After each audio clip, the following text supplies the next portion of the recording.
Pero bago ang lahat, i-greet muna natin na sama-sama. Happy birthday, VP Sara.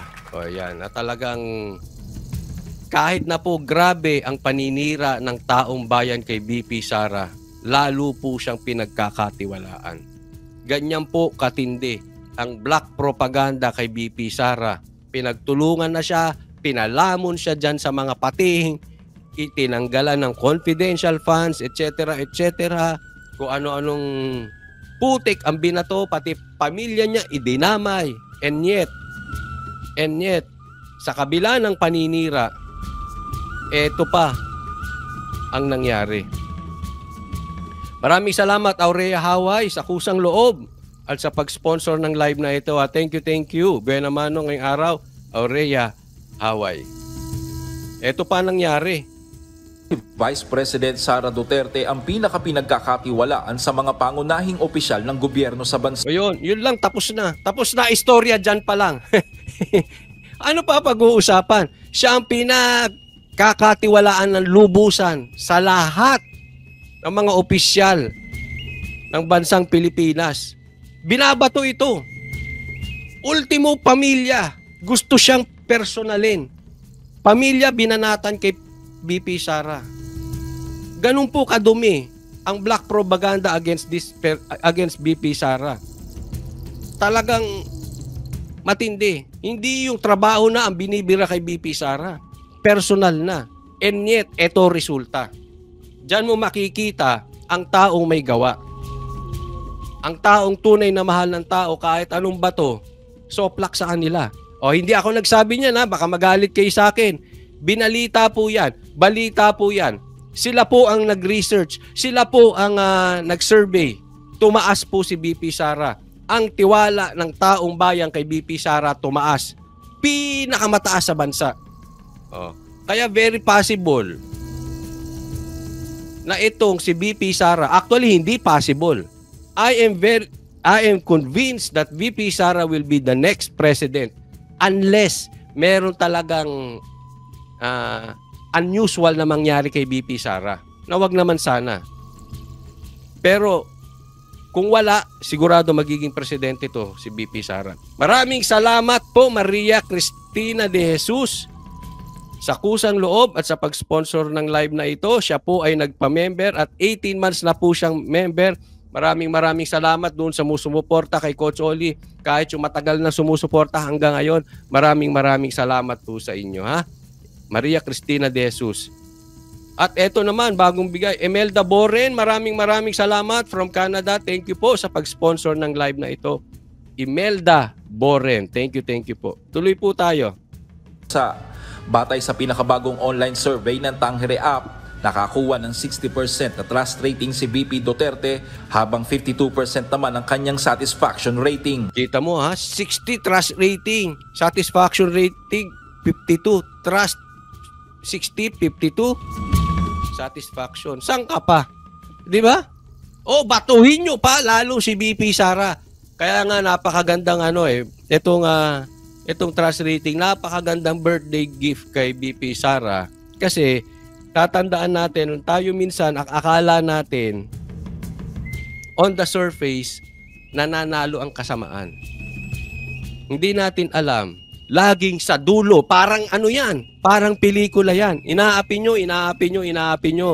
Binabanatan nyo ng black propaganda. Oh, eto.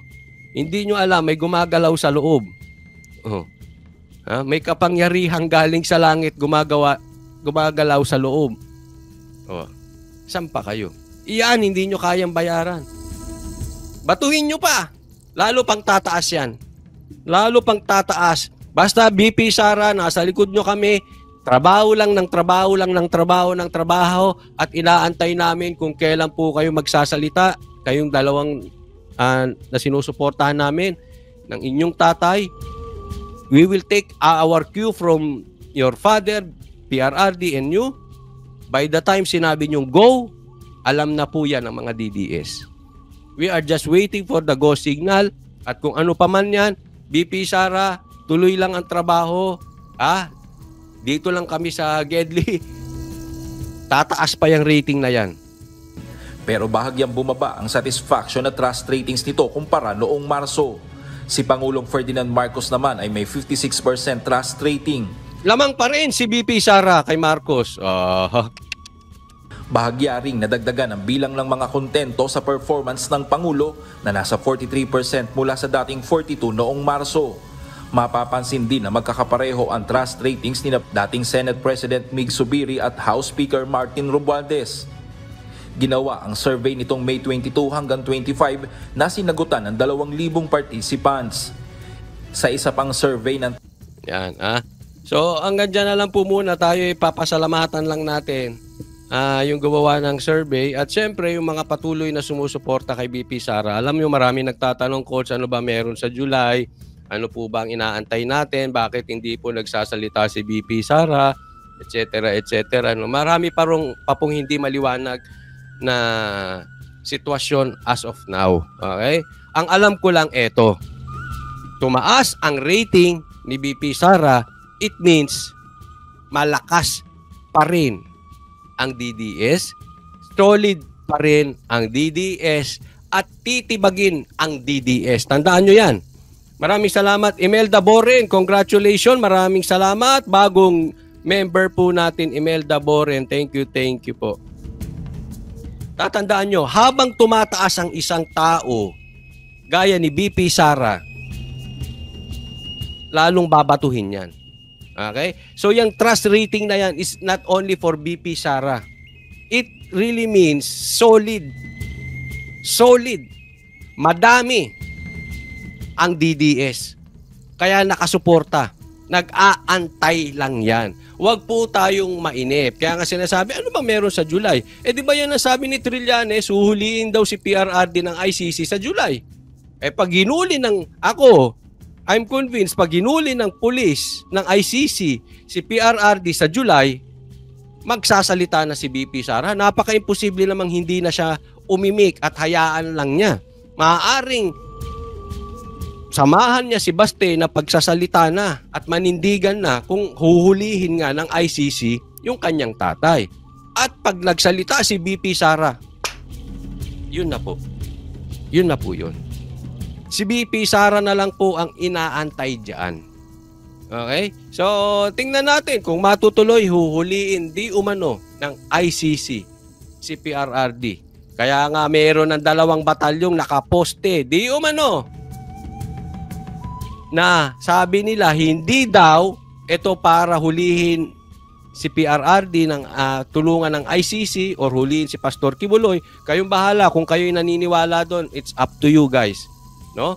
Pero naka-steady na yun doon. Alam naman natin, ang dami nilang pagkakataong nagagawa. So patuloy na lalakas to si BP Sara at habang lumalakas, kasunod niyan. Habang tumataas, habang lumalakas ang DDS at si BP Sara, lalong babatuhin yan. So be ready lang po tayo mga DDS sa mga attack ng mga inggitero, sa mga attack ng talagang gustong ibaba ang Duterte. Lahat po ng black propaganda gagawin po sa mga Duterte. Sigurado po yan. Kasi alam nila, yan lang apelyidong Duterte ang tinik sa plano nila na siguro na manatili sa pwesto. Okay? Ito galing mismo sa kapatid nyo at pinsan nyo na merong gustong maging prime minister dyan. Sino para sa kanila ang salot? Duterte. Sino ang puwing sa kanila? Duterte. So dire-diretso po yan. Babanatan po ang mga Duterte. Sabi dito ni Jeb Rivera, yung PNP gagawing bobo at mangmang ang mga Pilipino. Ay yung mga master plan nila dyan, damputin ni Tatay Digong sa ICC, tas game over na sila dyan. Kaya nga mas gusto ko matuloy yung sinasabi ni Trillanes nang umimik na si BP Sara.